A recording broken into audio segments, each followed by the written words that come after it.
cuando podemos resolverlo empezando a hacer una serie de obras. ¿Cómo cuáles? Pues de infiltración. Tenemos ya ahorita la manera de infiltrar.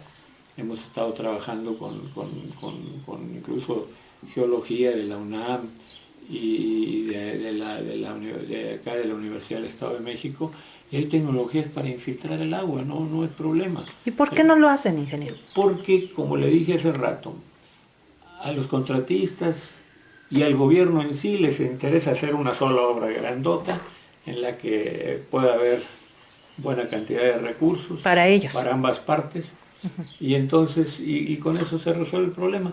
Y el agua que toda cae, que es la mayor cantidad de agua que cae en toda la cuenca, se tiene esa zona una precipitación muy alta, de 1400 a 1500 milímetros por año, cuando aquí tenemos 300. Ya lo decíamos al principio. Es más costoso, no se puede meter grande maquinaria, hay que meter maquinaria ligera y hay mucha mano de obra. Entonces eso no les interesa como negocio ni al gobierno ni a la iniciativa privada. Les interesa hacer un tubote muy grande, como ya lo dije, y traerse el agua de allá y esa que se pierda, que se vaya al drenaje y que se las manden acá ya revuelta con el agua residual de la Ciudad de México. Sí, el problema para resolverlo, es decir, en forma integral, tendría que ser aprovechar el agua de Chichinauhua, de toda esa zona, que es la zona que más llueve de toda la cuenca de México, con obras pequeñas que no capten por sí solas todo el agua, pero sí necesitamos hacer unas 150, 200 infiltraciones pequeñas con mano de obra, con maquinaria ligera y mano de obra, para empezar a meter esa agua. Y con esa agua metida en el acuífero ya no vamos a tener inundaciones y ya no vamos a tener tanta agua desperdiciada, sino que vamos a rellenar el acuífero, que está dramáticamente sobreexplotado. Y en relación con las aguas negras, que se van a producir en la Ciudad de México, se siguen produciendo y se van a producir por toda la vida, la mejor forma de tratarlas es usando el lago de Texcoco. No tenemos para qué mandarles aguas, no tenemos para qué mandarles aguas negras acá. Ahí en Chapingo, y también la UAM, la Universidad Autónoma, la Metropolitana y la misma universidad, tenemos tecnologías para poder tratarlas ahí. La UAM Iztapalapa, su rector, el doctor Oscar Monroy, por ahí en 1980 trajo una tecnología para poder procesar el agua sin consumo de energía. El problema de las grandes plantas tratadoras es que consumen grandes cantidades de energía. Entonces, ¿las plantas de tratadoras no son la solución? No son, las que están haciendo actualmente no son la solución. Chapingo tiene una, que hace un año que la terminó y está parada. Y así hay muchas plantas. El 90% de las plantas del país están paradas. Por ejemplo, la que están construyendo aquí desde hace varios años entre los límites de Atotonilco de Tula y Tepeji del Río. Es el mismo sistema. Consumen grandes cantidades de energía. Sí, limpian el agua, pero con unos grandes consumos de energía y un costo muy alto de operación. Por eso las plantas están paradas. Más del 90% de las plantas de este país están paradas, porque me decían, yo las hice incluso en un principio, hice ese tipo de plantas. Pero una vez me dijo un presidente municipal, o pago la energía o pago la policía, porque no tengo para pagarla. Y están paradas el 90% de las plantas construidas en este país. ¿Por qué entonces se siguen autorizando esas plantas que generan muchos gastos y no están generando beneficios? Pues ahí hay que preguntarle al gobierno, porque esas plantas son tecnologías que se desarrollaron en Europa y que además en tiempos en los cuales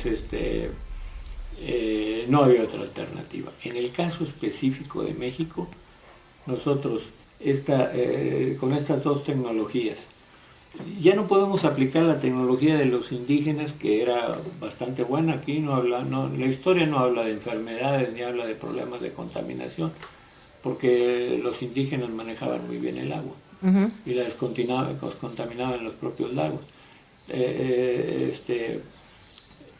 Conocimientos que fueron destruidos por los invasores, porque como estaban ligados los científicos con la iglesia, pues ellos llegaron a arrasar toda la iglesia y arrasaron todos los conocimientos. Sin embargo, queda ahí algunos vestigios en Xochimilco del tratamiento que daban las aguas y las hacían producir. ¿Cómo? ¿Cómo era Y eso? las chinampas. ¿Los humedales? No, son unas chinampas, son unos humedales, que les llaman chinampas. Aquí en la cuenca la cuenca de México tiene 48 que les llaman ríos. Yo, como provengo de un lugar donde los ríos son caudalosos, pues cuando me dijeron que yo llegué a Chapingo, me dijeron el río Chapingo, pues yo tardé un año en encontrarlo, cuando pasaba todos los días por él, porque para mí era un canalito, ¿verdad? ¿Cuál río? Yo estaba acostumbrado a ver los ríos y a bañarme en ríos que eran mucho más caudalosos. Y el río Chapingo y el río Chapingo, y todos los días lo cruzaba. Hasta que alguna vez, preguntándole a alguien, oye, el río Chapingo, pues aquí está. ¿Cómo que este río? En mi tierra no llega ni a Riachuelo. Pues es río. Entonces tenemos 48 ríos. Algunos son más caudalosos, que son los que están precisamente en esa zona de Chichinausi. En esa zona hay ríos que sí corren y hay ríos que corren todo el año. No más que se van al drenaje. Los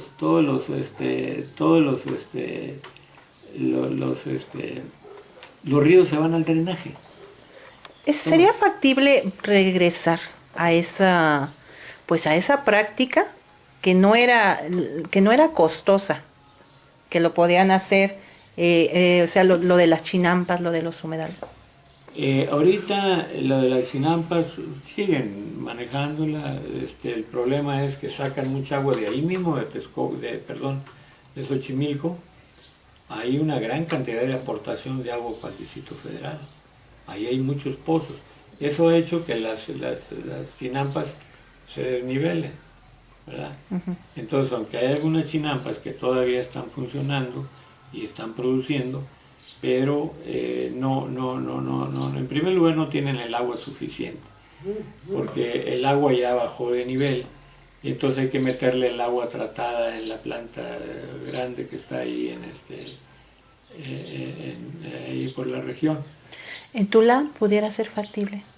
Claro, aquí lo que debemos hacer, no solamente con el agua que viene de la ciudad de allá de México, aquí tenemos que empezar a descontaminar el agua que tenemos aquí en el río, y aquí es donde debemos meter esas tecnologías en donde podamos procesarla con esa tecnología. Esa tecnología, como ya expliqué, una parte es traída de Europa, concretamente de Holanda, en donde están usando un sistema anaeróbico, el cual el primero que lo trajo fue el doctor Oscar Monroy, que fue rector de la UAM Iztapalapa, y ahí construyó una planta que tiene ya como alrededor de 15 años operando. Y ahí está tratando el agua sin ningún consumo de energía y a precio muy bajo. El problema es que no deja un agua totalmente limpia. Hay que darle otro tratamiento para poderla reusar. Pero yo supongo, con esta explicación que nos está dando, que incluso sería menos costoso de lo que se está haciendo actualmente, claro, y más benéfico. Claro. Si se hiciera, que no sería lo adecuado, si se hiciera simplemente ese tratamiento, ya no recibiríamos el agua tan contaminada acá. Y sucia. O sea, apestosa, sí. Toda esa situación que nos genera. Pero hay una solución para poder tener agua, inclusive que podamos infiltrar al acuífero, tener agua limpia, que son las técnicas de los indígenas, ¿verdad? Y aquí tenemos espacio, tenemos mano de obra, tenemos la capacidad. Aquí podríamos. Son intereses personales gubernamentales los que están impidiendo este tipo de desarrollo. Los gobiernos en general no se han interesado mucho por el saneamiento. Los gobiernos, casi todos, incluyendo lo que escuché ayer, pues se interesan por ver cuánto les queda, cuánto les queda en recursos. Y no atienden muchos aspectos importantes que ayer se manifestó en la reunión, que la gente los exige. Pero los señores vienen a administrar para su beneficio y no les interesa todo eso, ¿no? ¿Cuáles serían las condiciones, ingeniero, para poder generar este tipo de proyectos? Estamos en la cuna de la cultura tolteca, sí. Tradiciones ancestrales. ¿Cuáles serían las condiciones aquí en Tula para desarrollar esos proyectos? Bueno, la parte fundamental, la parte más importante para desarrollar ese y cualquier otro proyecto es la participación de la gente. La gente, la que más participa, se queja, pero no ha habido un ente que las aglutine para que esas quejas se integren y puedan hacer una presión al gobierno para que éste actúe de la manera que la población requiere. Ayer la reunión de Tula, de la reunión que hubo ayer, me pareció muy interesante, me pareció una base muy importante. Van a exigirle cuentas independientemente de que termine la presidencia municipal, van a exigirle cuentas sobre muchos aspectos. Y entre ellos la contaminación. ¿Verdad? Esta agrupación Unidos por Tula nos parece que es un magnífico principio importante, aunque ahorita ellos lo están enfocando a la cuestión de Tula, pero la cuestión de Tula es la cuestión de muchas partes del país. Si se resuelve y se avanza en Tula de acuerdo con lo que escuchamos ayer, va a ser un referente para todo el país, porque aquí están invitando a la participación de la gente y están invitando al enjuiciamiento de los que terminan y dejando un precedente para el que viene. Dejando un precedente para el que viene, esa es la parte importante, ¿verdad? Para que se vea. Entonces, este movimiento nos parece importantísimo, como repito, no solo por los beneficios que traería aquí a Tula, por la presión que se ejercería, sino por el referente para muchas otras organizaciones. Me llama un poquito la atención esta participación de esta organización Unidos por Tula, porque su dirigente lo ha dicho abierto, ¿no? De manera abierta. Él es priista, sí. Él pertenece a un partido político. Quien lo dirige no puede influir en otras personas porque es curioso que solamente quieren enjuiciar, sí. Y quieren transparencia del gobierno local que va a salir. Pero no se ha hablado nada del gobierno estatal. Ni del nacional. O sea, ¿cómo podría llegarse a esa claridad, a que este movimiento trascienda, si solamente nos vamos ahorita a lo local, pero no toco los intereses de quienes están por arriba? Y que de alguna manera fueron partícipes y cómplices de este sistema de corrupción, de impunidad, de falta de resultados. ¿Cómo podríamos tener, al menos yo sí tengo mis reservas en este aspecto, cómo podría yo generar un poco de confianza hacia la ciudadanía cuando solamente al ente local y a los que lo protegieron no hay ninguna... Sí. Aquí pudiera pensarse que es pues alguna cosa de que no los incluyeron o simplemente algo que les nació ahora últimamente, una cruda moral acerca de lo que estuvieron participando. Pero ahí en la reunión se habló que independientemente de los partidos políticos, se va a trabajar precisamente independientemente del partido político, se va a atender a todos los problemas que planteen los ciudadanos. esperemos que la ciudadanía, viéndose en esa oportunidad, pueda actuar, porque si no actúa la ciudadanía, va a ser simplemente un cambio de estructuras de arriba y que no resuelve nada. El problema aquí necesitamos que la ciudadanía tome las riendas y ayer, cuando menos en ese arranque de ayer, se invitó a la ciudadanía que le hiciera. Ellos reconocieron que eran del PRI, pero también reconocieron que no necesariamente estaban casados con la cuestión del PRI. Ojalá, pero quien va a ser responsable de que eso suceda va a ser la ciudadanía. Aquí, si no buscamos la manera de que la ciudadanía participe, no vamos a tener resultados. Me llama mucho la atención, ingeniero, también que quien preside esta organización, pues es uno de los empresarios más prominentes de aquí de Tula. Es uno que utiliza transportes, que contamina, independientemente de que digan que son empresas socialmente responsables. Por una parte exigimos claridad y transparencia, pero por otra parte no reflejamos lo que la empresa está haciendo también en favor y en pro, en este caso del aspecto ecológico. Es obvio que es muy importante esta cuestión que es contradictoria, o se puede pensar que sea contradictoria. Ayer en un acto de constricción se manifestó que no importa partidos políticos y que van a enjuiciar al gobernante que abandone ahora en estos días. Pero eso pudiera tener la ventaja de que el pueblo diga, bueno, y de ahí algunas gentes lo mencionaron, ¿verdad? Es decir, ¿cómo vamos a enjuiciar aquí? ¿Y por qué no enjuiciamos también allá arriba? ¿Dónde está la Casa Blanca? Que se hizo con recursos y con un contubernio y que acaban de pedir perdón y todo eso, pero nomás pidieron perdón. Y como si la cosa fuera así tan sencilla. Sin embargo, a Carmen Aristegui, que fue la que denunció esa, le están lloviendo una serie de demandas. Entonces, ¿cómo es posible que pidan perdón si quien descubrió eso la siguen atosigando? Entonces ahí hay un aspecto contradictorio. Ahí se están lavando las manos y están haciendo un acto de contrición, pero a todas luces hipócrita.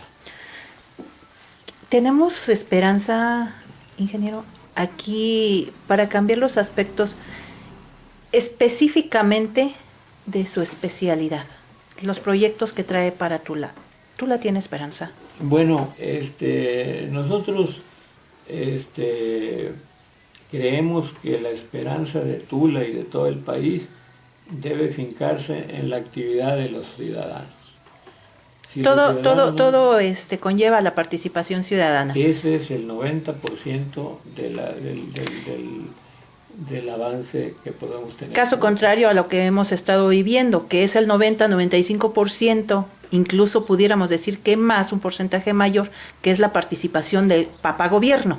Lo que hace el gobierno es lo que está bien hecho y los demás, el 2, 3, 5% que resta, es la ciudadanía, que tenemos que someternos a los caprichos de los gobernantes. Sí, y el problema es que para poder participar, no solamente se tiene que tener la inconformidad y el deseo, se tienen que hacer estructuras que tienen que tener una lógica, que tienen que tener una reglamentación, ¿verdad? Porque de otra manera no se puede actuar. No se puede hacer un tumulto para poder participar. Ese tumulto tiene que tener una infraestructura organizativa, con áreas específicas en donde participen los propios ciudadanos. Sí, una es el agua, otra es la energía, otra es acá. Sí, hay una estructura y además debe tener un reglamento.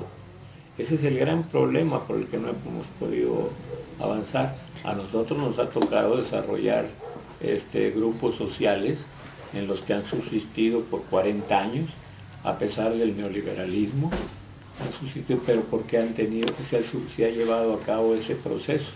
En primer lugar debe haber un interés de la población, ¿verdad? Pero no solamente basta el interés, debe haber una integración, y la integración se logra no por A gritos, sombrerazos, con cierre no, de calles, con eso. no, esa se basa con agarrando estructuras administrativas, técnicas, que puedan funcionar como una empresa social. Aquí en Tula, Unidos por Tula, pudiera ser esa, pues quizá esa semillita que va creciendo Pudiera y ser. que pudiera conformar esta estructura. Pudiera ser, pero no solamente Unidos por Tula, pudieran hacerse, porque además esto se refiere a Tula, y esta es una región, pudieran hacerse una serie de organizaciones de este tipo que pudieran integrarse con Unidos por Tula y apoyarse mutuamente, porque al final de cuentas Tula es una ente, aunque muy importante, pero es muy pequeña en relación con el país. Pero si esto funciona, puede ser, de acuerdo con lo que vi ayer, puede ser un arranque importante para todo el país. Ya se están dando, hoy en la mañana me habló un compañero de allá de Sonora, en donde ya se están dando integraciones de la gente. No solamente se requiere hacer un llamado para que se integre la gente, tiene que proponerse una estructura para que la gente pueda organizarse y pueda participar. Por más deseos que tengamos, por más inconformidades, por más gritos que tiremos, si no presentamos un mecanismo para poder que la gente participe ordenadamente y poder evaluar a los que estén al frente, no vamos a avanzar. Esto no es factible si no tenemos estructuras administrativas generadas por los propios interesados, por el propio pueblo. A nosotros nos ha tocado vivir y eso es un proceso. No podemos, en primer lugar, ese proceso nace de la inconformidad de la gente. Yo estoy inconforme, en el caso nuestro. Pero esa inconformidad no basta. Bueno, ahora vamos a participar, ¿verdad? Pero para participar tenemos que tener reglas para la participación, porque cuando se trata de poblaciones grandes no es posible que hablen media hora o 15 minutos unas cuantas gentes, porque no hay para más y las demás estén calladas. Tiene que haber una estructura en la que participe la mayor parte de la gente, ¿verdad? Y a nosotros nos ha tocado participar en esas reuniones. En Tamaulipas logramos juntar 184 ejidos que abarcaban como 20,000 gentes. Y todas participaban, pero participaban con una estructura que permite la participación, que se va segmentando hasta llegar al ejido, ¿verdad? El ejido, hay una serie de ejidos que se juntan en un área determinada, ¿verdad? Y luego de ahí a otra área más grande, ¿verdad? Y eso lo logramos en Tamaulipas. Quiere decir entonces que a nosotros como población, al grueso de la población, nos falta esa cultura de organización. Claro. ¿Y cómo podemos educarnos nosotros en esa parte? Porque si bien es cierto que la mayoría estamos inconformes, también es cierto que no nos gusta que nos digan qué hacer y cómo hacerlo. Mire, yo lo que puedo decirles con la experiencia que vivimos en Tamaulipas,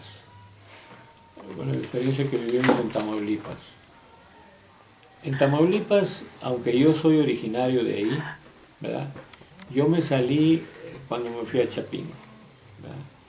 Y después no regresé hasta 30 años después, que fui gerente del banco.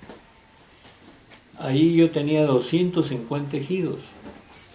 ¿Cómo hacer con los graves problemas que tienen en todas las partes de los ejidos, ¿no? Afortunadamente en Sonora había habido la oportunidad y en Baja California, aprovechando todavía el régimen revolucionario, que no era lo más adecuado, pero pudimos maniobrar para sacar unos ejidos con agricultura, ganadería, industria y comercio integrados, ¿verdad? Y duraron 40 años. Yo a los 36 años todavía fui director general de ese proyecto, ¿verdad? Entonces, en Tamaulipas tenía yo 250 ejidos y una corrupción tremenda, no solamente del banco, de la aseguradora, de todo el mundo. ¿Y cómo le hago para empezar aquí? No, yo llegué ahí por una cuestión familiar, mi padre estaba enfermo y yo quería estar ahí, y como estaba ahí me dijeron que era el gerente y me quedé de gerente. Pero luego ya de gerente dije, ¿yo ahora qué hago con los 150 ejidos? Entonces lo que hicimos fue, junto con el compañero que manejaba la Secretaría de Agricultura, que también era compañero del Chapingo, aunque había salido años antes que yo, nos juntamos y dijimos, bueno, ¿qué vamos a hacer? Y entonces lo primero que se nos ocurrió es, bueno, vamos a escoger un ejido y ahí nos vamos a clavar para transformarlo, ¿verdad? En la cual el banco no maneje el dinero, lo manejen los campesinos. La asistencia técnica se la den los de la Secretaría de Agricultura, pero a los campesinos, ¿verdad? Y entonces agarramos un ejido y lo desarrollamos en una forma muy interesante, ¿verdad? Y eso coincidió con un programa de coordinación interinstitucional del propio gobierno, generado en las postrimerías de la Madrid, y apoyados en ese programa empezamos a desarrollar ese ejido. A los 5 meses, a los 6 meses que obtuvimos la primera cosecha y que la gente vio el trato diferente, porque no podíamos imponerles ni andar, sino que estos señores ya no llegaban a que el inspector y que les... Yo iba a las reuniones y con ellos hacía el convenio de cuánto les tocaba el mes siguiente, y por qué y para qué, pero en presencia de todo el ejido, ¿verdad? Entonces de esa manera ellos llegaban al banco y estaban vendiendo tacos, un tumulto ahí en el banco, y ellos entraban y cobraban así. En menos de 10 minutos ya estaban afuera. Pero eso funcionaba quizá hace algunos años, ingeniero. Ahora con reformas, con tantos candados que le ponen a los programas, con tantos intereses, con tanta corrupción que ocurre, ¿podría pensarse que pudiera nuevamente hacer ese tipo de organización? Bueno. En Tula, hablamos de Tula. En Tula hay varios ejidos y pues quienes han estado al frente se han dedicado a saquearlos, a explotarlos, a todo menos a darle beneficios a los ejidatarios. Bueno, esa situación prevalecía en aquel tiempo también. No es privativo de ahora. El desorden que hay y todo eso se deriva del mismo sistema de gobierno. Aquella era una situación exactamente igual. Unos cuantos se beneficiaban, por ejemplo, con el primer ejido, que le dijimos, ustedes tienen la facultad de que si a algún ejidatario ustedes no les conviene, porque sáquenlo, ¿verdad? Y resulta que pues uno era de la CNC y otro era no sé qué y tal. Y entonces cuando los campesinos le dicen, ustedes van a manejar el dinero y yo se los voy a entregar, pero ustedes ya está bien etiquetado cuánto le tienen que entregar a cada campesino porque hay individual, pero si uno no paga, pagan todos. Entonces dijeron, no. ¿Y por qué no? Porque fulanito no va a pagar, perenganito no va a pagar porque nunca paga y aquel nunca paga. Bueno, les dije, ¿y por qué los incluyen? Los podemos sacar porque él es representante de la CNC, el otro es acá. A mí no me importa. Ustedes sáquenlos, porque si ustedes se responsabilizan, yo a ustedes les entrego el dinero sin ninguna supervisión. La supervisión la voy a hacer yo cada mes. Y voy a venir en una camioneta y voy a recorrer a 1500 hectáreas. En 2 horas las voy a recorrer, ¿verdad? Pero ustedes tienen la responsabilidad de entregar el dinero. Y el que no lo entregue lo pagan todos. Y dio resultado.